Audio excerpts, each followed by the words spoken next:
เนี่ยผมเลยก็ไปก็ได้ที่แหละย้ายนี่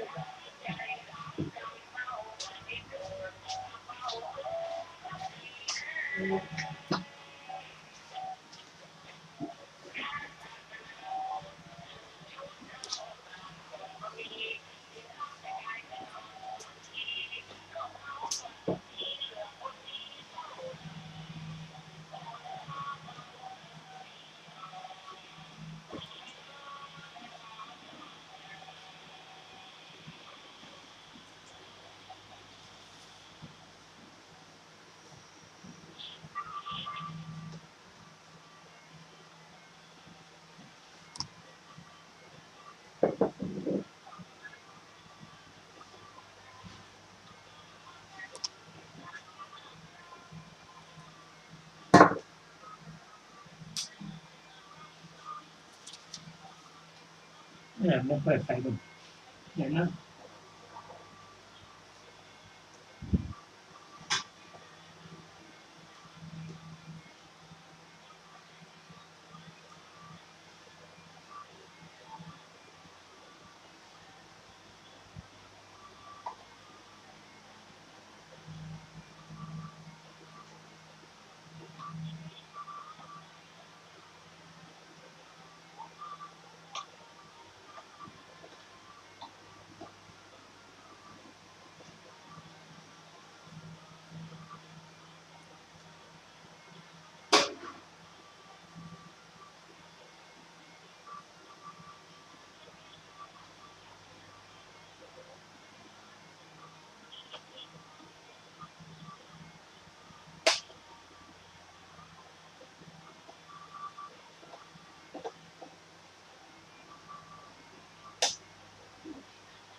ดีทั้งดี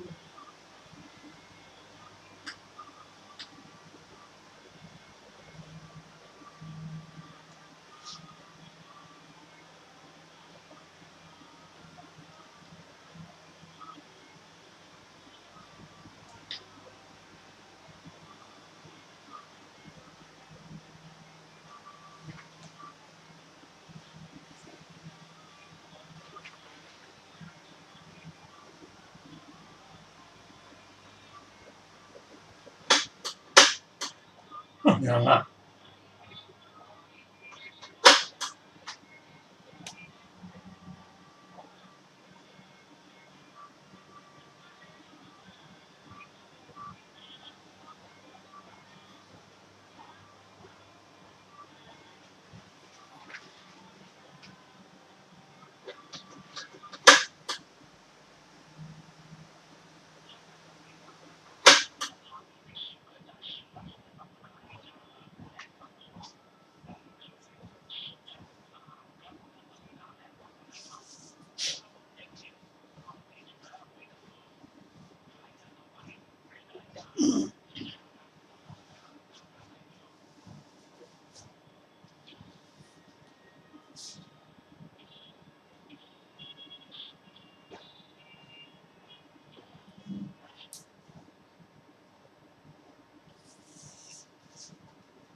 ขอนอบน้อมแด่พระผู้มีพระภาคเจ้าพระองค์นั้นซึ่งเป็นผู้ไกลจากกิเลสตรัสรู้ชอบได้โดยพระองค์เองสวัสดีครับท่านผู้ฟังที่เคารพครับท่านผู้ฟังกำลังรับฟังรายการศึกษาพระพุทธศาสนาตามพระไตรปิฎกมีเสนอท่านผู้ฟังทุกวันอาทิตย์ตั้งแต่เวลา15 นาฬิกาถึง 16 นาฬิกาดำเนินรายการโดยกระผมพันเอกธนัทเดชะอาจารย์สุรภาเดชะเป็นผู้ร่วมรายการวันนี้เราได้นำมาไตรปิฎกฉบับอัตถกถาเล่มที่33เล่มที่42มาศึกษากันวันนี้เราจะได้มาศึกษากันถึงเรื่องอุโบสถกรรมคือการปฏิบัติธรรมก่อนจะไปถึงเรื่องอุโบสถกรรมเราจะมาทบทวนกันถึงเรื่องพระโกณฑทานเถระซึ่งเรื่องนี้เป็นเรื่องที่เกี่ยวกับกรรมกรรมคืออะไรคือการกระทำ กระทำทางไหนบ้างทางกายก็ได้ทางวาจาและทางใจเป็นกุศลกรรมหรืออกุศลกรรมได้แต่กรรมนั้นย่อมให้ผลทำดีทำกรรมดีได้รับผลดีทำกรรมชั่วได้รับผลชั่วส่วนจะได้รับผลเมื่อไหร่นั้นเป็นเรื่องสลับซับซ้อนซึ่งพระพุทธเจ้าเท่านั้นที่จะตรัสไว้อย่างสมบูรณ์เรื่องของโกณฑทานเถระนี้ก็เช่นเดียวกัน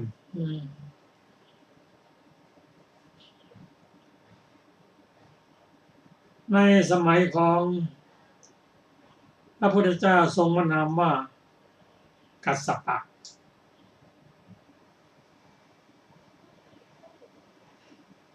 ท่านโกณฑทานะนั้นเป็นเทวดา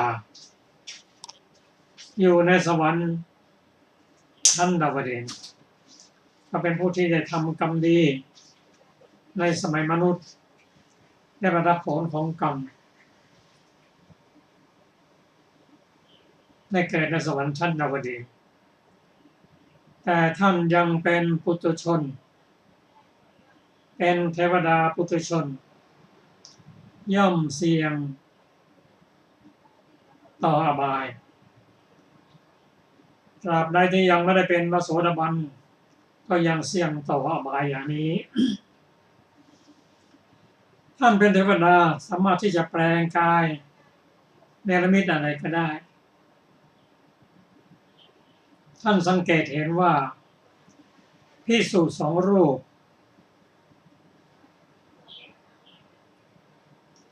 มีความรักซึ่งกันและกันลงอุโบสถร่วมกันสนิทสนมกันเหมือนกับพี่กับน้องนั่นแหละท่านจะคิดยังไงไม่รู้คิดว่าเราจะทำให้2 รูปนี้ไม่สามัคคีกันได้ไหมก็พอได้โอกาสวันหนึ่งถ้า2 รูปนี้เดินทางไปด้วยกันรูปหนึ่งบอกว่าขอฝากบาตรจีวรไว้ด้วยรู้สึกจะต้องการทานหนักท่านก็เข้าไปยังพุ่มไม้แห่งหนึ่ง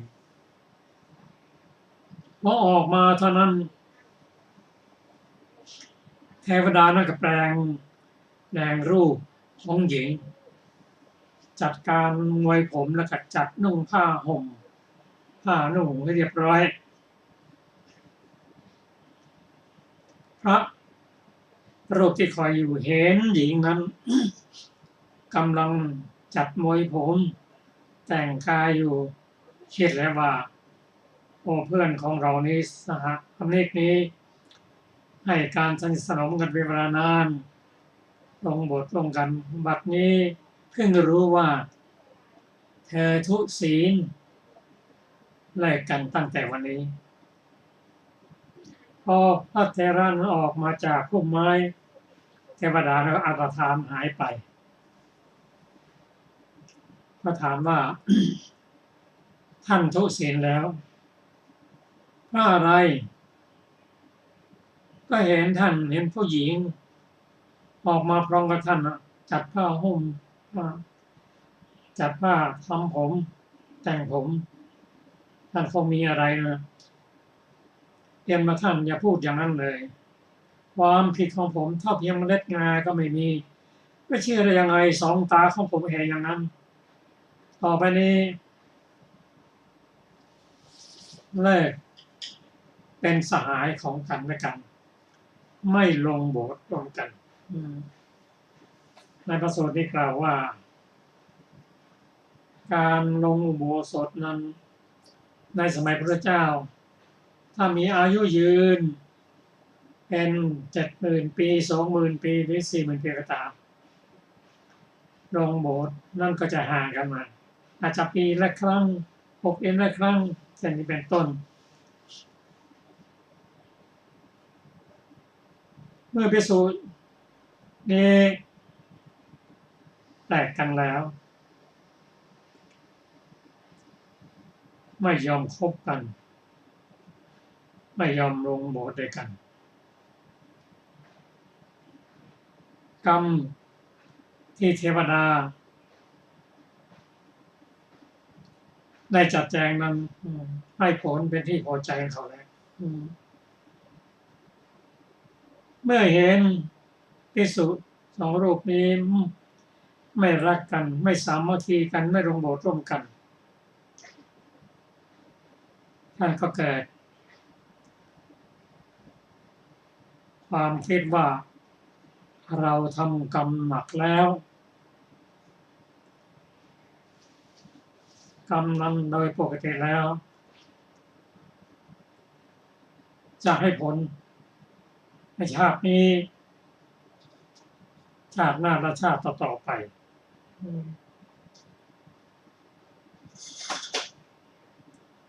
เทวดาเห็นนี่แล้วก็เห็นความผิดของตัวเองแล้วก็ได้มาบอกแก่ภิกษุสองรูปนั้นว่าท่านจงสามัคคีกันอย่างเดิมเถิดจงลงโบสถ์ร่วมกันเถิดท่านนี้เป็นผู้ที่บริสุทธิ์แต่ที่ท่านเห็นรูปผู้หญิงนั้นผมเนรมิตเองทำให้เองเทวดานักแสดงตัวบนอากาศภิกษุนั้นก็เชื่อลงโบสถ์ร่วมกันแต่ไม่สนิทสนมกันเหมือนครั้งอดีตท่านสิ้นชีวิตไปแล้วก็ไปเกิดในเทวโลกเสวยสุขอยู่ในวิโลกอยู่ใน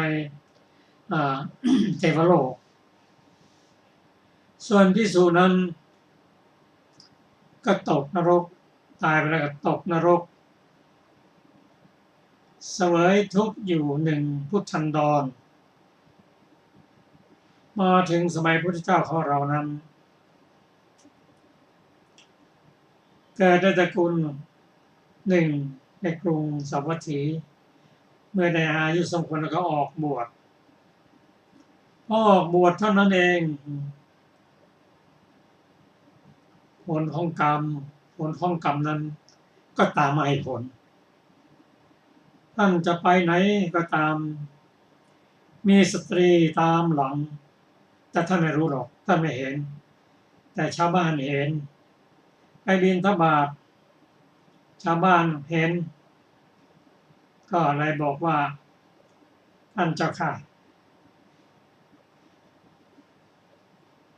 ข้าวทัพพีนี้ถวายท่านแต่อีกทัพพีหนึ่งถวายแก่ สตรีสายของท่านไปที่ไหนเขาก็เห็นหมดเดือดร้อนแก่ภิกษุเพราะทำให้ภิกษุอื่นนี่เสียชื่อว่าภิกษุเหล่านี้ภิกษุท่านนี้ไม่ควรจะอยู่ในกรุงสาวัตถีเลยทำให้เสื่อมศาสนาท่านก็มาปรึกษากันเข้าไปหาท่านอนาถบิณฑเศรษฐีเราเดี๋ยวนี้ขอให้ไล่ออกไปแทนอนาถบิณฑเศรษฐีก็ถามมาพุทธเจ้ายังประทับอยู่ที่นี่เปล่ายังประทับอยู่ท่านก็เฉยเมื่อเฉยแล้วภิกษุรูปอื่นก็ไปบอกให้กับนางวิสาขานางวิสาขาก็ถามว่าพระพุทธเจ้ายังอยู่ยังประทับอยู่ก็เฉยอย่างเดียวกันภิกษุนั้นท่านเห็นในการนี้ก็ไปทูลกับพระราชาพระเจ้าราชานั้นคือพระเจ้าเปรตทิโกศลพระเจ้าเปรตทิโกศลนั้นรับฟังแล้วก็รับปากว่าจะใส่สวนให้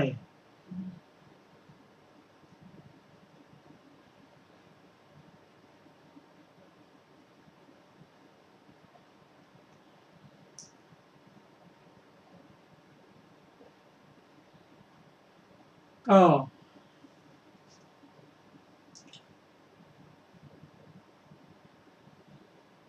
พระราชาว่าจะดูแลให้ก็ถามภิกษุเหล่านั้นว่าเสนาสนะหลังไหนที่ท่านภิกษุนั้นอาศัยอยู่ภิกษุทูลว่าเสนาสนะชื่อโน้นพระราชาถ้าเช่นนั้นขอรัตนาพระคุณเจ้าไปเถิดข้าพเจ้าจักสั่งให้จับภิกษุรูปนั้นก็พระราชาในเวลาเย็นเท้าเธอไปวิหารรับสั่งให้บุรุษเสนา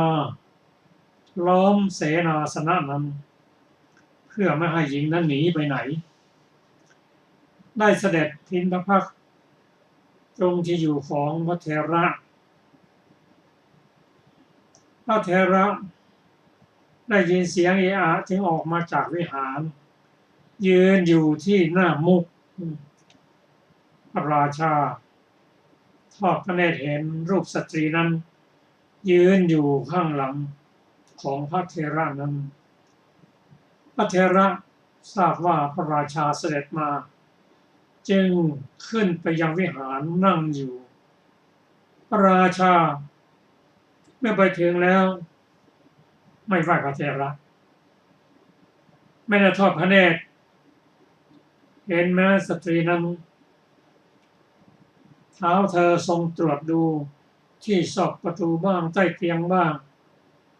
ก็ไม่ได้ทรงประสบเลยจึงได้ตรัสกับพระเถระว่าท่านขอรับผมได้เห็นสตรีคนหนึ่งในที่นี้เข้าไปในเสียพระเถระทูลว่าอาตมาภาพไม่เห็นมหาบพิตรแม้เมื่อพระราชาตรัสว่าเมื่อกี้นี้ข้าพเจ้าเห็นสตรียืนอยู่ข้างหลังท่านก็ทูลยืนกรานว่าอาตมาภาพไม่เห็นมหาบพิตรพระราชาดำริว่านี่มันเรื่องอะไรกันหนอแล้วตรัสว่าขอนิมนต์ท่านออกไปจากที่นี้ก่อนขอรับเมื่อพระเถระออกไปแล้วยืนอยู่ที่หน้ามุกสตรีนั้นก็ยืนอยู่ข้างหลังของพระเถระอีกพระราชาทอดพระเนตรเห็นสตรีนั้นแล้วจึงเสด็จขึ้นไปชั้นบนอีกพระเถระทราบความที่พระราชานั้นเสด็จมาจึงนั่งอยู่พระราชาตรวจดูสตรีนั้นในทุกที่ทุกแห่ง ก็ไม่ได้ทรงประสบหญิงนั้นจึงตรัสถามพระเถระสามีว่าสตรีนั้นอยู่หน้าที่ไหนขอรับพระเถระตอบว่าอาตมาไม่เห็นสตรีนั้นมหาหมอเพชรยืนกรานปฏิเสธอย่างนั้นพระราชาว่าขอท่านโปรดบอกเถิดขอรับเมื่อกี้นี้เองผมเห็นสตรียืนอยู่ข้างหลังท่านพระเถระตอบว่าขอถวายพระพรขอถวายพระพรมหาบพิตรแม้มหาชนก็พูดว่าสตรีเชี่ยวไปข้างหลังอาตมาภาพส่วนอาตมาภาพไม่เห็นสตรีนั่นเลยพระราชาทรงสันนิษฐานว่าสตรีนั้นเป็นรูปเทียมไม่ใช่รูปจริงพระราชาทรงกำหนดว่านั่นพึงเป็นรูปเทียมนั่นพึงเป็นรูปเทียมไม่ใช่รูปจริงแล้วก็รับสั่งกับพระเถระอีกว่าท่านขอรับขอท่านจงไปจากที่นี้ดูอีกทีเมื่อพระเถระยืนอยู่ที่หน้ามุกก็ทอดพระเนตรเห็นสตรีนั้นยืนอยู่ข้างหลังของพระเถระนั้นอีกท่านเสด็จขึ้นไปข้างบนก็กลับไม่ได้ทอดพระเนตรเห็นหญิงคนนั้นทรงซักถามพระเถระอีกเมื่อท่านทูลยืนกรานคำเดียวว่าอาตมาภาพไม่เห็นหญิงก็ทรงสันนิษฐานว่านั่นเป็นรูปเทียมแน่จึงได้ตรัสกับพระเถระว่าท่านขอรับท่านคิดในใจว่าตรวจดูหมดมีหลักวิธานหมดแล้วไม่พบแน่นอนจึงตรัสว่าเมื่อความเศร้าหมองเห็นปานนั้นเที่ยวติดตามท่านความเศร้าหมองคือหญิงเทียมนั่นเองคนอื่นใครๆก็จะไม่ถวายภิกษาแก่ท่านเอาละท่านจงไปบิณฑบาตที่พระราชวังของข้าพเจ้าอย่างนี้ทุกวันข้าพเจ้าจะบำรุงท่านด้วยปัจจัยสี่เพราะทรงเห็นความเดือดร้อนของภิกษุพระเถระรับนิมนต์แล้วพระราชาก็เสด็จไปพระราชาพระเจ้าเปเสนด้วยโกศลนั้นท่านสอบถามดูทุกสิ่งทุกอย่างแล้วเห็นแน่นอนจึงได้ตรัสอย่างนั้นส่วนภิกษุอื่นนั่นสิไม่รู้เรื่องก็ไปโทษพระราชาว่าดูสิผู้มีอายุทั้งหลายท่านจงทั้งหลายจงดูกิริยาของพระราชาผู้ลามกเมื่อพวกเราทูลว่าขอพระองค์ทรงขับไล่ภิกษุนั้นออกจากวิหารเสียก็เสด็จมากลับนิมนต์ภิกษุนั้นด้วยปัจจัยสี่แล้วเสด็จกลับ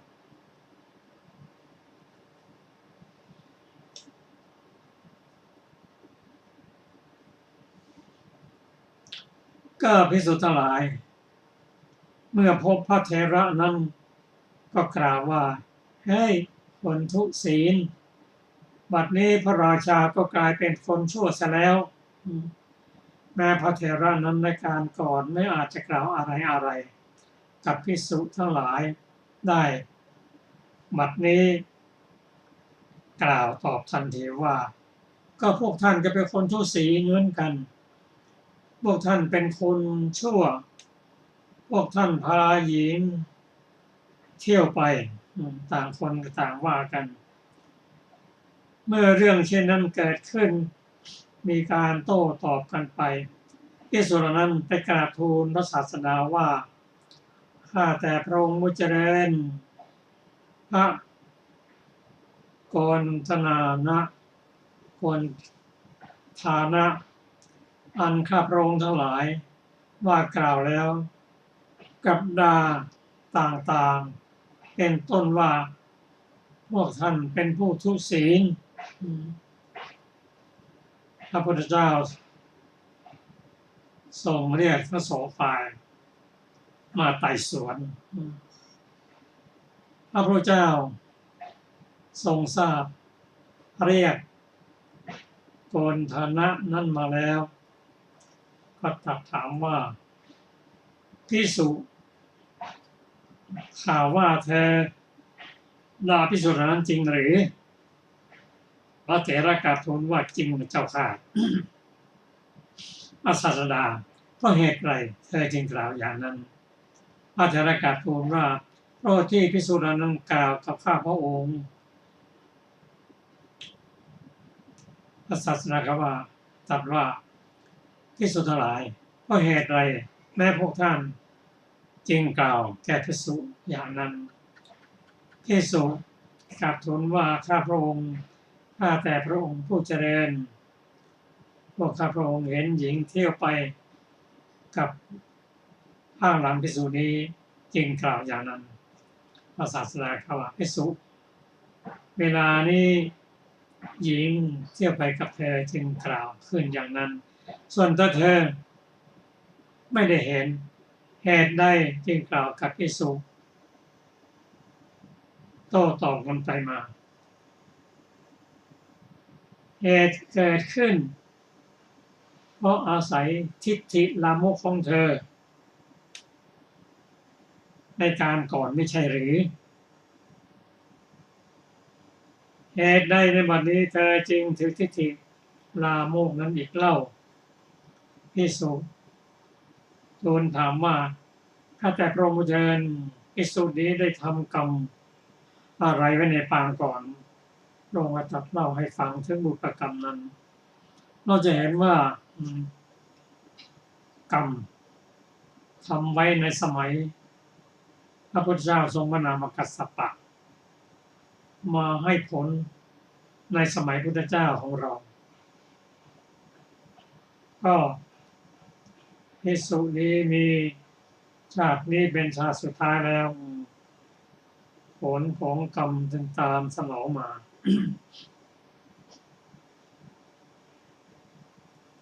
พระพุทธเจ้าทรงตรัสสั่งสอนทั้งสองฝ่ายแล้วภิกษุรูปนั้นรับฟังและน้อมปฏิบัติไม่โต้ตอบในที่สุด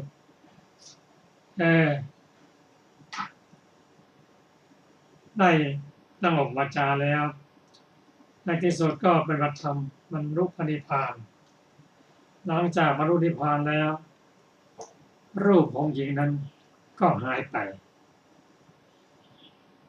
บุคคลทำกรรมอย่างใดต้องรับผลอย่างนั้นเป็นทายาทของกรรมมีกรรมเป็นกำเนิดมีกรรมเป็นเผ่าพันธุ์มีกรรมเป็นที่พึ่งอาศัยกรรมย่อมจำแนกบุคคลให้เลวประณีตต่างกันเราเห็นได้ฟังพระสูตรแล้วเราเห็นว่าการได้ผลของกรรมนั้นย่อมไม่พ้นได้แน่นอนแต่จะเป็นเมื่อไหร่นั้นพระผู้มีเจ้าเท่านั้นที่ทรงทราบครับเราจะมาฟังประวัติของหญิง500ปฏิบัติธรรมกันก็ขอเชิญอาจารย์สุรภาครับสวัสดีค่ะท่านผู้ฟังที่เคารพทุกท่านเรื่องอุโบสถกรรม ข้อความเบื้องต้นพระศาสดาเมื่อประทับอยู่ในบุพารามทรงปรารภอุโบสถกรรมของอุบาสิกาทั้งหลายมีนางวิสาขาเป็นต้นตรัสพระธรรมเทศนานี้ว่ายะถาทันเทนะโคปาโลเป็นต้นหญิงรักษาอุโบสถมุ่งผลต่างกันดังได้สดับมาในอุโบสถวันหนึ่งในวันอุโบสถวันหนึ่งหญิงประมาณ500คนในนครสาวัตถีเป็นผู้รักษาอุโบสถได้ไปสู่วิหารนางวิสาขาเข้าไปหาหญิงแก่ๆในจำนวน500นั้นแล้วถามว่าแน่แม่ทั้งหลายพวกท่านเป็นผู้รักษาอุโบสถเพื่ออะไร เมื่อหญิงแก่เหล่านั้นบอกว่าพวกฉันปรารถนาทิพยสมบัติจึงรักษาอุโบสถถามพวกหญิงกลางคนเมื่อพวกหญิงเหล่านั้นบอกว่าพวกฉันรักษาอุโบสถก็เพื่อต้องการพ้นจากการอยู่กับหญิงร่วมสามีถามผู้หญิงสาวๆเมื่อพวกเขาบอกว่าพวกฉันรักษาอุโบสถเพื่อต้องการได้บุตรชายในการมีครรภ์คราวแรกถามพวกหญิงสาวน้อยเมื่อพวกเขาบอกว่าพวกฉันรักษาอุโบสถเพื่อต้องการไปสู่สกุลผัวแต่ในวัยสาวๆนางได้ฟังถ้อยคำแม้ทั้งหมดของหญิงเหล่านั้นแล้วก็พาพวกเขาไปสู่สำนักพระศาสดากราบทูลความประสงค์ของหญิงเหล่านั้นตามลำดับสรรพสัตว์ถูกส่งไปเป็นทอดๆพระศาสดาทรงสดับคำนั้น แล้วตรัสว่าวิสาขาธรรมดาสภาวธรรมทั้งหลายมีชาติเป็นต้นของสัตว์เหล่านี้เป็นเช่นกับนายโคบาลที่มีท่อนไม้ในมือชาติส่งสรรพสัตว์ไปสู่สำนักชราส่งไปสู่สำนักพยาธิส่งไปสู่สำนักมรณะย่อมตัดชีวิตดุจบุคคลตัดต้นไม้ด้วยขวานแต่เมื่อเป็นอย่างนั้นปวงสัตว์ชื่อว่าปรารถนาวิวัตตะหรือพระนิพพานย่อมไม่มีมัวแต่ปรารถนาวัตตะเท่านั้นดังนี้แล้วเมื่อจะทรงสืบอนุสนธิแสดงธรรมจึงตรัสพระคาถานี้ว่านายโคบาลย่อมต้อนโคทั้งหลายไปสู่ที่หากินด้วยท่อนไม้ฉันใดชราและมัจจุย่อมต้อนอายุของสัตว์ทั้งหลายไปฉันนั้นแก้อัดบรรดาบทเหล่านั้นบทว่าปาเชติความว่านายโคบาลผู้ฉลาดกันโคทั้งหลายตัวเข้าไปสู่ระหว่างคันนาด้วยท่อนไม้ตีด้วยท่อนไม้นั้นนั่นแหละนำไปอยู่ชื่อว่าย่อมต้อนโคทั้งหลายไปสู่ที่หากินซึ่งมีหญ้าและน้ำหาได้ง่ายสองบทว่าอายุงปาเชติความว่าย่อมตัดอินทรีย์คือชีวิตคือย่อมยังชีวิตินทรีย์ให้สิ้นไปในพระคาถานี้มีอุปมาอุปไมยชนี้ว่าก็ชราและมัจจุเปรียบเหมือนนายโคบาลอินทรีย์คือชีวิตเปรียบเหมือนฝูงโคมรณะเปรียบเหมือนสถานที่หากินบรรดาสภาวธรรมเหล่านั้นชาติส่งอินทรีย์คือชีวิตของสัตว์ทั้งหลายไปสู่สำนักชราส่งไปสู่สำนักพยาธิส่งไปสู่สำนักมรณะนั่นแหละตัดชีวิตินทรีย์ของสัตว์ทั้งหลายไปเหมือนบุคคลตัดต้นไม้ด้วยขวานฉะนั้นในการจบเทศนาชนเป็นอันมากบรรลุอริยผลทั้งหลายมีโสดาปัตติผลเป็นต้นดังนี้แล ก็จบเรื่องอุโบสถกรรม ต่อไปเป็นเรื่องอชัคคระเปรตข้อความเบื้องต้นพระศาสดาเมื่อประทับอยู่ในพระเวฬุวันทรงปรารภอชัคคระเปรตตรัสพระธรรมเทศนานี้ว่าอัฏฐปาปนิกัมมานิเป็นต้นหัวข้อพระมหาโมคคัลลานะเห็นเปรตถูกไฟไหม้ความพิสดารว่าในสมัยหนึ่งพระมหาโมคคัลลานะเถระกับพระลักขณเถระลงจากเขาคิชกูฏได้เห็นสัตว์ชื่ออชัคคระเปรตประมาณ25โยชน์ด้วยจักษุทิพย์เปลวไฟตั้งขึ้นแต่ศีรษะของเปรตนั้น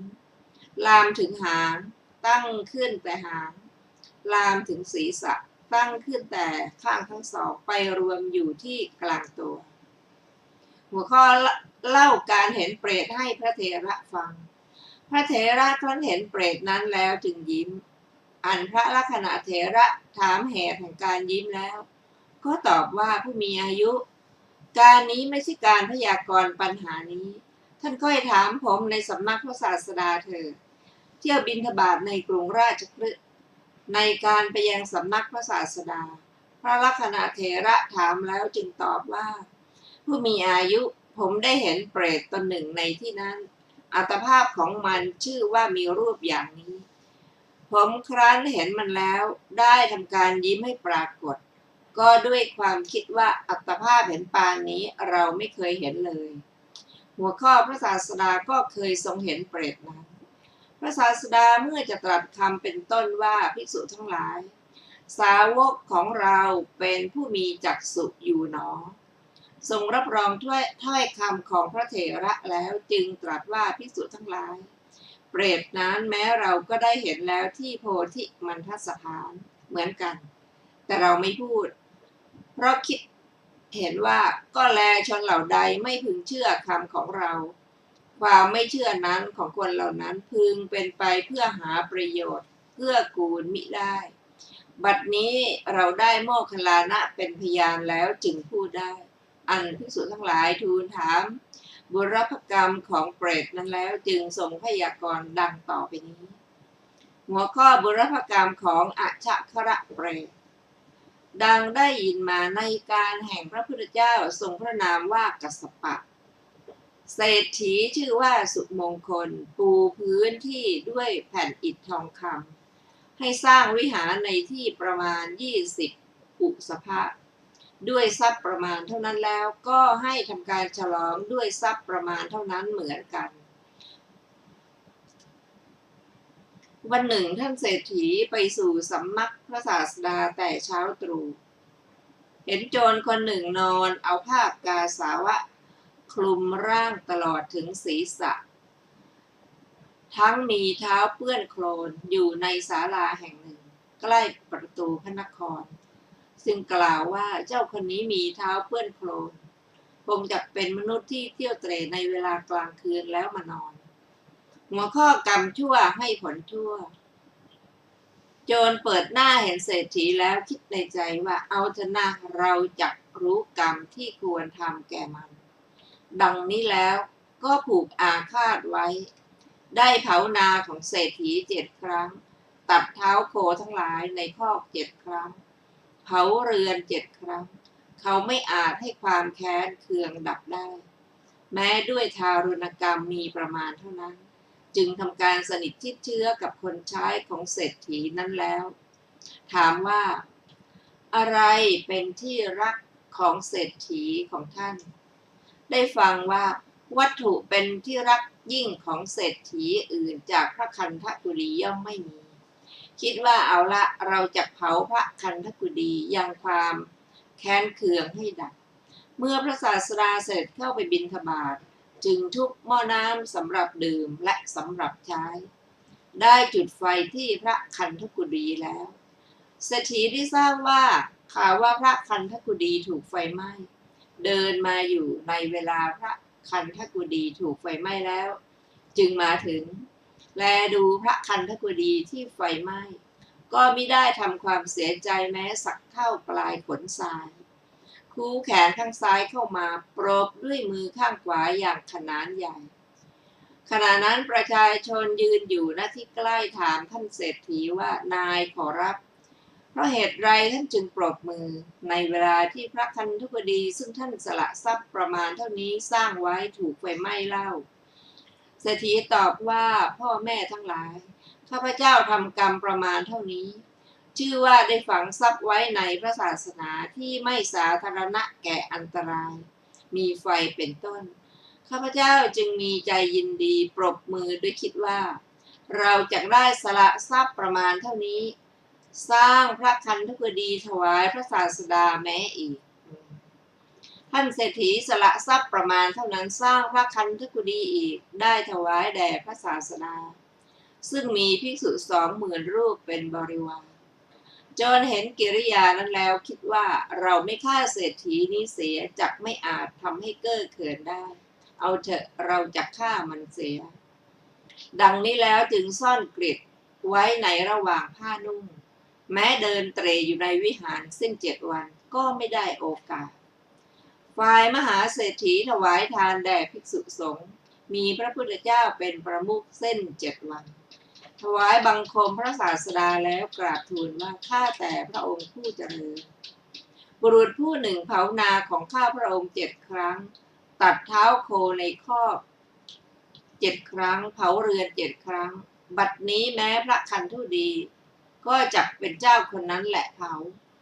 ข้าพระองค์ขอให้ส่วนบุญในทานนี้แก่เขาก่อนหัวข้อผู้ทำกรรมดีย่อมชนะผู้ทำกรรมชั่วโจรได้ยินคำนั้นระทมทุกข์ว่าเราทำกรรมอันหนักหนอเมื่อเป็นอย่างนั้นบุรุษนี้ก็มิได้มีแม้สักว่าความแค้นเคืองในเราผู้ทำผิดยังกลับให้ส่วนบุญในทานนี้แก่เราก่อนเสียด้วยเราคิดประทุษร้ายในบุรุษนี้ไม่สมควรเลยแม้เทวทันพึงตกลงบนกระหม่อมของเราผู้ไม่ให้บุรุษ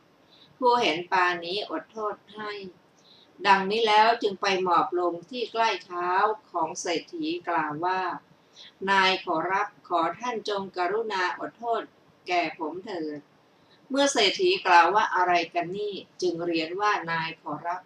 ผมได้ทำกรรมประมาณเท่านี้ขอท่านจงอดโทษนั้นแก่ผมเถิดทีนั้นเศรษฐีถามกรรมทุกๆอย่างกับเขาว่าเจ้าทำกรรมนี้ด้วยประมาณเท่านี้แก่เราหรือเมื่อเขารับสารภาพว่าขอรับผมทำจึงถามต่อไปว่าเราไม่เคยเห็นเจ้าเลยเหตุไรเจ้าจึงโกรธได้ทำอย่างนั้นแก่เราเขาเตือนให้เศรษฐีระลึกถึงคำที่ตนผู้ออกจากพระนครในวันหนึ่งพูดแล้วได้บอกว่าผมเกิดความแค้นเคืองขึ้นเพราะเหตุนี้เศรษฐีระลึกถึงความแห่งถ้อยคำที่ตนพูดได้แล้วให้โจรอดโทษให้ด้วยถ้อยคำว่าพ่อเราพูดจริงเจ้าจงอดโทษข้อนั้นแก่เราเถิดแล้วกล่าวว่าลุกขึ้นเถิดเราอดโทษให้แก่เจ้าละเจ้าจงไปเถิดโจรก็กล่าวว่านายขอรับถ้าท่านอดโทษแก่ผมไซร้ขอจงทำผมพร้อมทั้งบุตรและภริยาให้เป็นทาสในเรือนของท่านเถิดเศรษฐีกล่าวว่าแน่พ่อเมื่อเรากล่าวคำมีประมาณเท่านี้เจ้าก็ได้ทำการตัดเห็นปานนี้เราไม่อาจจะกล่าวอะไรกับเจ้าผู้อยู่ในเรือนได้เลยเราไม่มีกิจเกี่ยวด้วยเจ้าผู้จะมาอยู่ในเรือนเราอดโทษให้แก่เจ้าไปเถิดพ่อโจรครั้นทำกรรมนั้นแล้วในการสิ้นอายุบังเกิดแล้วในอเวจีไม่ในอเวจีสิ้นกาลนานในการบัดนี้เกิดเป็นอชัคคระเปรต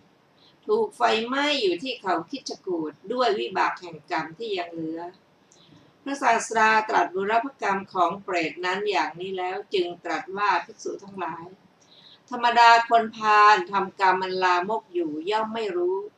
แต่ภายหลังเร่าร้อนอยู่เพราะกรรมอันตนทำแล้ว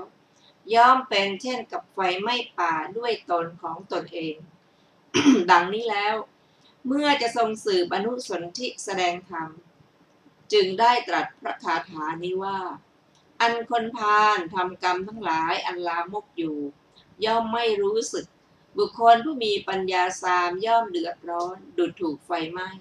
เพราะกรรมของตนเองแก้อัดบรรดาบทเหล่านั้นบทว่าอัฏฐปาปานิความว่าคนพาลหาใช่ทำบาปทั้งหลายด้วยสามารถแห่งความโกรธอย่างเดียวไม่แม้ทำอยู่ก็ไม่รู้สึกแต่เมื่อทำบาปอยู่จะชื่อว่าไม่รู้ว่าเราทำบาปย่อมไม่มีพระผู้มีพระภาคเจ้าตรัสว่าย่อมไม่รู้เพราะความไม่รู้ว่าผลของกรรมนี้มีชื่อเห็นปานนี้บทว่าเสหิความว่าเพราะกรรมอันเป็นของตนเหล่านั้นบทว่าทุมเนโทความว่าบุคคลผู้มีปัญญาสามย่อมเกิดในนรกย่อมเดือดร้อนเหมือนถูกไฟไหม้ในการจบเทศนาชนเป็นอันมากได้บรรลุอริยผลทั้งหลายมีโสดาปัตติผลเป็นต้นดังนี้แลจบเรื่องอชัคคระเปรตต่อไปเป็นเรื่องพระมหาโมคคัลลานะเถระข้อความเบื้องต้นพระศาสดาเมื่อประทับอยู่ในพระเวรุวันทรงปรารภพระมหาโมคคัลลานะเถระตรัสพระธรรมเทศนานี้ว่าโยทันเทนะอทันเทสุเป็นต้นหัวข้อพวกเดียรถีคิดหาอุบายฆ่าท่านความพิสดารว่าในสมัยหนึ่งพวกเดียรถีประชุมกันคิดว่า ท่านผู้มีอายุท่านทั้งหลายทราบหรือด้วยเหตุไรลาภสักการะจึงเกิดขึ้นเป็นอันมากแก่พระสมณโคดมเดรัจฉีพวกหนึ่งกล่าวว่าพวกข้าพเจ้าไม่ทราบส่วนพวกท่านทราบหรือเดรัจฉีที่รู้เรื่องก็พากันตอบว่าขอรับพวกข้าพเจ้าทราบลาภและสักการะเกิดขึ้นเพราะอาศัยพระเถระรูปหนึ่งชื่อมหาโมคคัลลานะเพราะพระเถระนั้นไปเทวโลกถามกรรมที่พวกเทวดาทำแล้วก็กลับมาบอกกับพวกมนุษย์ว่าทวยเทพทำกรรมชื่อนี้ย่อมได้สมบัติเห็นป่านี้แม้ไปนรกก็ถามกรรมของหมู่สัตว์ผู้เกิดในนรกแล้วกลับมาบอกพวกมนุษย์ว่าพวกเนรยิกสัตว์ทำกรรมชื่อนี้ย่อมเสวยทุกข์เห็นป่านี้พวกมนุษย์ได้ฟังถ้อยคำของพระเถระนั้นแล้วย่อมนำลาภสักการะไปเป็นอันมากถวายถ้าพวกเราจักสามารถฆ่าพระเถระนั้นได้ไซร้ลาภและสักการะนั้นก็จะเกิดแก่พวกเราหัวข้อเดรัจฉีจ้างพวกโจรฆ่าพระเถระเดรัจฉีเหล่านั้นต่างรับรองว่าอุบายนี้ใช้ได้ทุกคนเป็นผู้มีฉันทะอันเดียวกันตกลงกันว่าพวกเราจะทำกรรมอย่างใดอย่างหนึ่งฆ่าพระเถระนั้นเสียดังนี้แล้วชักชวนพวกอุปถาของตนได้ทรัพย์พันกหาปณะให้เรียกหมู่โจรผู้เที่ยวทำกรรมคือฆ่าบุรุษมาแล้วสั่งว่าพระเถระชื่อมหาโมคคัลลานะอยู่ที่กาฬศิลาพวกเจ้าไปในที่นั้นแล้วจงฆ่าพระเถระนั้นดังนี้แล้วก็ให้กหาปณะแก่พวกโจรรับคำเพราะความโลภในทรัพย์ตั้งใจว่าพวกเราจะฆ่าพระเถระดังนี้แล้วไปล้อมที่อยู่ของพระมหาโมคคัลลานะเถระนั้นไว้หัวข้อพระเถระถูกพวกโจรทุบพระเถระทราบความที่ตนถูกพวกโจรเหล่านั้นล้อมแล้วจึงออกไปทางช่องลูกกุญแจหลีกไปเสียในวันนั้นพวกโจรนั้นไม่ได้เห็นพระเถระวันรุ่งขึ้นจึงไปล้อมอีกพระเถระทราบแล้วก็ทำลายมณฑลช่อฟ้าเหาะไปสู่อากาศเมื่อเป็นเช่นนี้ในเดือนแรกก็ดีในเดือนท่ามกลางก็ดีพวกเดียรถีนั้นก็มิได้อาจจับพระเถระได้แต่เมื่อมาถึงเดือนสุดท้ายพระเถระทราบภาวะคือการชักมาแห่งกรรมอันตนทำไว้แล้วจึงไม่ได้หลบเลี่ยงพวกโจรไปจับพระเถระได้แล้วทุบกระดูกทั้งหลายของท่านให้แตกยับเป็นชิ้นน้อยมีประมาณเท่าเมล็ดข้าวสารหักทีนั้นพวกโจรเหวี่ยงท่านไปที่หลังพุ่มไม้แห่งหนึ่งด้วยสำคัญว่าตายแล้วก็หลีกไปหัวข้อพระเถระประสานกระดูกแล้วไปเฝ้าพระศาสดาพระเถระคิดว่าเราเฝ้าพระศาสดาเสียก่อนแล้วจักปรินิพพานดังนี้แล้วจึงประสานอัตภาพด้วยเครื่องประสานคือฌานทำให้มั่นคงแล้วไปสู่สำนักพระศาสดาโดยอากาศถวายบังคมพระศาสดาแล้วกราบทูลว่าข้าพระองค์จักปรินิพพานพระเจ้าข้าพระผู้มีพระภาคเจ้าตรัสว่าเธอจักปรินิพพานหรือโมคคัลลานะพระเถระตอบว่าจักปรินิพพานพระเจ้าข้าพระศาสดาถามว่าเธอจักปรินิพพานณที่ไหนพระเถระตอบว่าข้าพระองค์จักไปสู่ประเทศชื่อกาฬศิลาแล้วปรินิพพานพระเจ้าข้าพระศาสดาตรัสว่าโมคคัลลานะถ้ากระนั้นเธอกล่าวธรรมแก่เราแล้วจึงค่อยไปเพราะบัดนี้เราไม่พบเห็นสาวกผู้เช่นเธออีกหัวข้อพระเถระแสดงฤทธิ์แล้วปรินิพพานพระเถระกราบทูลว่าข้าพระองค์จักทำอย่างนั้นพระเจ้าข้าดังนี้แล้วถวายบังคมพระศาสดาเหาะขึ้นไปในอากาศแสดงฤทธิ์มีประการต่างๆ อย่างพระสารีบุตรแสดงฤทธิ์ในวันปรินิพพานแล้วกล่าวธรรมถวายบังคมพระศาสดาแล้วไปสู่ดงใกล้กาฬศิลาประเทศปรินิพพานแล้วถ้อยคำเล่าลือแม้นี้ว่าข่าวว่าพวกโจรฆ่าพระเถระเสียแล้วดังนี้ได้กระชอนไปทั่วชมพูทวีปหัวข้อพวกโจรถูกจารบุรุษจับได้ พระเจ้าอาชาติศัตรูทรงแต่งจารบุรุษไปเพื่อต้องการสืบเสาะหาพวกโจรเมื่อโจรแม้เหล่านั้นซึ่งกำลังดื่มสุราอยู่ในโรงดื่มสุราโจรคนหนึ่งก็ท้องหลังโจรคนหนึ่งให้ล้มลงโจรที่ถูกท้องนั้นขู่ตะคอกโจรนั้นแล้วพูดว่าเฮ้ยไอหัวดื้อทำไมจึงท้องหลังกูเล่าโจรผู้หนึ่งก็เฮ้ยไอโจรชั่วร้ายก็พระมหาโมคคัลลานะมึงลงมือตีก่อนหรือโจรอีกผู้หนึ่งก็มึงไม่รู้ว่าพระโมคคัลลานะถูกตีดอกหรือผู้โจรเหล่านั้นพากันกล่าวอวดอ้างอยู่ว่าพระโมคคัลลานะกูเองตีแล้วจารบุรุษเหล่านั้นได้ยินแล้วจึงจับโจรเหล่านั้นไว้ทั้งหมดแล้วกราบทูลแด่พระราชาพระราชาทรงมีรับสั่งให้เรียกพวกโจรมาแล้วตรัสถามว่าพวกเจ้าข้าพระเถระหรือพวกโจรก็ตอบว่าเป็นอย่างนั้นพระเจ้าข้าพระราชาใครใช้พวกเจ้าเราพวกโจรก็ตอบว่าพวกสมณะเปลือยพระเจ้าข้าหัวข้อพวกเดรัจฉีและพวกโจรถูกลงโทษพระราชาทรงมีรับสั่งให้จับสมณะเปลือยประมาณ500แล้วให้ฝังไว้ในหลุมประมาณเพียงสะดือที่พระลานหลวงรวมกับโจรทั้ง500คนให้กลบด้วยฟางแล้วก่อไฟเผาครั้นทรงทราบว่าพวกเหล่านั้นถูกไฟไหม้แล้วจึงรับสั่งให้ไถด้วยไถเหล็กทำพวกนั้นทั้งหมดให้เป็นท่อนและหาท่อนไม่ได้รับสั่งให้ทำการเสียบหลาไว้ในโจร4 คนหัวข้อพระเถระถึงมรณะสมควรแก่กรรมของตนภิกษุทั้งหลายสนทนากันในโรงธรรมว่าน่าสังเวชจริงพระมหาโมคคัลลานะมรณภาพไม่สมควรแก่ตนพระศาสดาเสด็จมาตรัสถามว่าภิกษุทั้งหลายบัดนี้พวกเธอนั่งประชุมกันด้วยคาถาอะไรหนอเมื่อภิกษุเหล่านั้นกราบทูลว่าด้วยคาถาชื่อนี้พระเจ้าข้าดังนี้แล้วจึงตรัสว่าภิกษุทั้งหลายโมคคัลลานะมรณภาพไม่สมควรแก่อัตภาพนี้เท่านั้น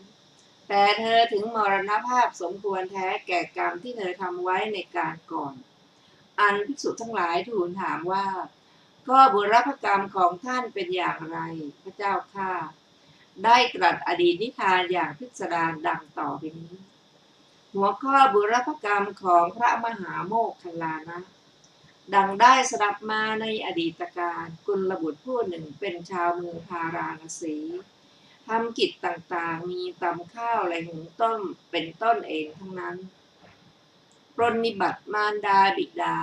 ต่อมามารดาบิดาของเขาพูดกับเขาว่าพ่อเจ้าผู้เดียวเท่านั้นทำงานทั้งในเรือนทั้งในป่าย่อมลำบาก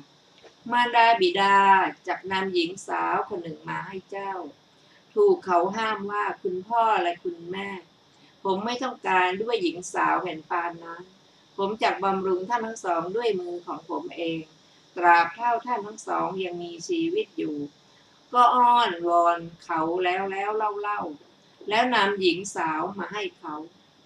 หัวข้อหญิงชั่วยุยงผัวฆ่ามารดาบิดาหญิงนั้นบำรุงแม่ผัวและพ่อผัวได้เพียง2-3 วันเท่านั้นภายหลังก็ไม่อยากเห็นท่านทั้งสองนั้นเลยจึงบอกสามีว่าฉันไม่อาจอยู่ในที่แห่งเดียวกับมารดาบิดาของเธอได้ดังนี้แล้วติเตียนต่างๆนานาเมื่อสามีนั้นไม่เชื่อถ้อยคำของตนในเวลาสามีไปภายนอกถือเอาก้านปอและฟองข้าวยาคูไปเรี่ยรายไว้ในที่นั้นๆให้รกรุงรังเลอะเทอะสามีมาแล้วก็ถามว่านี่อะไรกันก็บอกว่านี่เป็นกรรมของคนแก่ผู้บอดเหล่านี้แกทั้งสองเที่ยวทำเรือนทั่วทุกแห่งให้สกปรกฉันไม่อาจอยู่ในที่แห่งเดียวกันกับแกทั้งสองนั่นได้หัวข้อเชื่อเมียต้องเสียพ่อแม่เมื่อหญิงนั้นบ่นพร่ำอยู่อย่างนั้นสัตว์ผู้มีบารมีบำเพ็ญไว้แล้วแม้เห็นปานนั้นก็แตกกับมารดาบิดาได้เขาจึงพูดว่าเอาเถอะฉันจักรู้กรรมที่ควรทำแก่ท่านทั้งสองดังนี้แล้วเชิญมารดาบิดาให้บริโภคแล้วก็ชักชวนว่าข้าแต่พ่อและแม่พวกญาติ ในที่ชื่อโน้นหวังการมาของท่านทั้งสองอยู่ ผมจะพาไปในที่นั้นดังนี้แล้วให้ท่านทั้งสองขึ้นสู่ยานน้อยแล้วพาไปในเวลาถึงกลางโดมหลวงว่าคุณพ่อขอรับขอพ่อจงถือเชือกไว้โคทั้งสองจักไปด้วยสัญญาแห่งปตักในที่นี้มีพวกโจรซุ่มอยู่ผมจะลงไปดังนี้แล้วมอบเชือกไว้ในมือของบิดาลงไปแล้วได้เปลี่ยนเสียงทำให้เป็นเสียงพวกโจรซุ่มอยู่หัวข้อมารดาบิดาสิเนหาในบุตรยิ่งกว่าตนมารดาบิดาได้ยินเสียงนั้นด้วยสำคัญว่าพวกโจรซุ่มอยู่จึงกล่าวว่าลูกเอ๋ยแม่และพ่อแก่แล้วเจ้าจงรักษาเฉพาะตัวเจ้าให้พ้นภัยเถิดเขาทำเสียงดุจโจรทุกตีมารดาบิดาแม้ผู้ร้องอยู่อย่างนั้นให้ตายแล้วทิ้งไว้ในดงแล้วกลับไปหัวข้อผลของกรรมชั่วตามสนองพระศาสดาครั้นตรัสบุรพกรรมนี้ของพระมหาโมคคัลลานะนั้นแล้วตรัสว่าภิกษุทั้งหลายโมคคัลลานะทำกรรมประมาณเท่านี้ไม่ในนรกหลายแสนปีด้วยวิบากที่ยังเหลือจึงถูกทุบตีอย่างนั้นนั่นแหละละเอียดหมดถึงมรณะสิ้น100 อัตภาพโมคคัลลานะได้มรณะอย่างนี้ก็พอสมแก่กรรมของตนเองแท้พวกดีรถี500กับโจร500ประทุษร้ายต่อบุตรของเราผู้ไม่ประทุษร้ายเลยก็ได้มรณะที่เหมาะแก่กรรมของเขาเหมือนกันด้วยว่าบุคคลผู้ประทุษร้ายต่อบุคคลผู้ไม่ประทุษร้ายย่อมถึงความพินาศฉิบหายด้วยเหตุ10 ประการเป็นแท้ดังนี้แล้วเมื่อจะทรงสืบอนุสนธิแสดงธรรมจึงได้ทรงพาสิทธิพระคาถาเหล่านี้ว่าผู้ใดประทุษร้ายในท่านผู้ไม่ประทุษร้ายทั้งหลายผู้ไม่มีอาทยาด้วยอาทยาย่อมถึงฐานะ10 อย่างใดอย่างหนึ่งพลันทีเดียวคือถึงเวทนากล้า1ความเสื่อมทรัพย์1ความสลายแห่งสรีระ1อาพาธหนัก1ความฟุ้งซ่านแห่งจิต1ความขัดข้องแต่พระราชา1การถูกกล่าวตู่อย่างร้ายแรง1ความย่อยยับแห่งเครือญาติ1ความเสียหายแห่งโภคะทั้งหลาย1อีกอย่างหนึ่งไฟป่าย่อมไหม้เรือนของเขาผู้นั้นมีปัญญาสามเพราะกายแตกย่อมเข้าถึงนรกแก้บรรดาบทเหล่านั้นบทว่าอทันเทสุความว่าในพระขีณาสพทั้งหลายผู้เว้นจากอาทยามีอาทยาทางกายเป็นอาทิบทว่าอัปปัทุเถสุความว่าผู้ไม่มีความผิดในชนเหล่าอื่นหรือในตนบาทพระคาถาว่าทัสันนะนันยตระฐานังความว่าในเหตุแห่งทุก10 อย่างซึ่งเหตุอย่างใดอย่างหนึ่งบทว่าเวทนังได้แก่เวทนากล้าอันต่างด้วยโรคมีโรคในศีรษะเป็นต้นบทว่าชานังได้แก่ความเสื่อมทรัพย์ที่ได้โดยยากบทว่าเพทนังได้แก่ความสลายแห่งสรีระมีการตัดมือเป็นต้นบทว่าครุกังได้แก่หรืออาพาธหนักต่างด้วยโรคมีโรคอัมพาตมีจักษุข้างเดียวเปลี้ยง่อยและโรคเรื้อนเป็นต้นบทว่าจิตตเขปังได้แก่ความเป็นบ้าบทว่าอุปสักขังได้แก่หรือความขัดข้องแต่พระราชาเป็นต้นว่าถอดยศลดตำแหน่งเสนาบดีเป็นต้นบทว่าอภัคขานังความว่าการถูกกล่าวตู่อย่างร้ายแรงเห็นปานนี้ว่ากรรมมีการตัดที่ต่อเป็นต้นนี้ก็ดีกรรมคือการประพฤติผิดในพระราชานี้ก็ดีเจ้าทำแล้วซึ่งตนไม่เคยเห็นไม่เคยได้ยินและไม่เคยคิดเลยบาทพระคาถาว่าปริคยังวะยาตีนังได้แก่ความย่อยยับแห่งเครือญาติผู้สามารถเป็นที่พำนักของตนบทว่าปะพังผู้นังคือความเสียหายได้แก่ความผุพังไปก็ข้าวเปลือกในเรือนของเขาย่อมถึงความผุ ทองคำถึงความเป็นถ่านเพลิงแก้วมุกดาถึงความเป็นเมล็ดฝ้ายกหาปณะถึงความเป็นชิ้นกระเบื้องเป็นต้นสัตว์2 เท้า 4 เท้าถึงความเป็นสัตว์บอดเป็นอาทิ2 บทว่าอัคคีถ้าหาตีความว่าในปีหนึ่งเมื่อไฟผลาญอย่างอื่นแม้ไม่มีไฟคืออสันนิบาตย่อมตกลงเผาผลาญ2-3 ครั้งหรือไฟป่าตั้งขึ้นตามธรรมดาของมันย่อมไม่เทียวบทว่านิระยังเป็นต้นความว่าพระผู้มีพระภาคเจ้าตรัสว่าผู้นั้นย่อมเข้าถึงนรกก็เพื่อแสดงฐานะอันการบุคคลแม้ถึงฐานะ10 อย่างเหล่านี้อย่างใดอย่างหนึ่งในปัจจุบันนี้แล้วก็พึงถึงในสัมปรายภพโดยอย่างเดียวกันในการจบเทศนาชนเป็นอันมากได้บรรลุอริยผลทั้งหลายมีโสดาปัตติผลเป็นต้นดังนี้แลจบเรื่องพระมหาโมคคัลลานะเถระท่านผู้ฟังที่เคารพค่ะวันนี้รายการศึกษาพระพุทธศาสนาตามพระไตรปิฎกก็ได้หมดเวลาลงแล้วขอบพระคุณทุกท่านที่ได้ร่วมศึกษาด้วยกันเราจะมาพบกันใหม่ในวันอาทิตย์หน้าเวลาเดียวกันนี้ขอมีความสุขสวัสดีเจริญในธรรมยิ่งๆค่ะวันนี้สวัสดีค่ะ